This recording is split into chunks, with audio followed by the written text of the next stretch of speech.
The first step in growing is the awareness that we need to grow.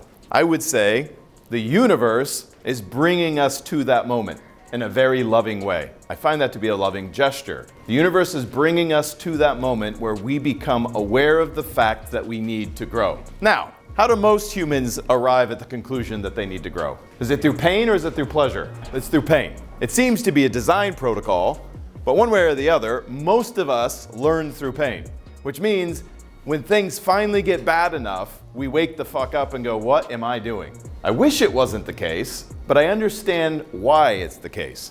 Because if the design protocol would have been based on pleasure, humans would have died off a long time ago. Pain drives behavior. It makes us want to grow and to change until we finally become conscious enough that we no longer need to drive behavior through pain. So we start with self-awareness. In any given moment, we are always doing what we value most. In any given moment, we are always doing what we value most. This is a hard thing for people to understand, and sometimes I get pushback on it, but if you do the math, you'll realize this is true. You are always doing what you value most. So, if you want to change an outcome, become aware of what you value most. In any given interaction, what are you valuing most? What is getting your attention? What is getting your focus? So if I'm afraid to take control, I'm valuing something else more than that. I just need to understand what that is. Is it the way I look? Is it how I come across or how I fear I'm going to come across?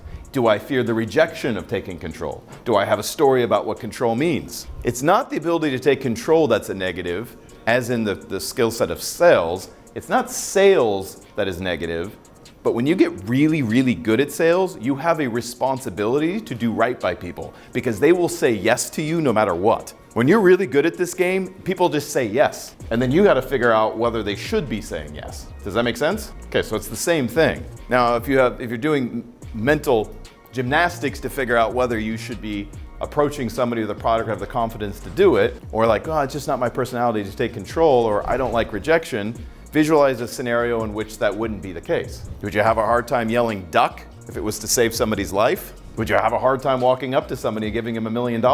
So you know there are scenarios in which this wouldn't apply, which means you simply need to anchor your behavior to values that are aligned with those scenarios.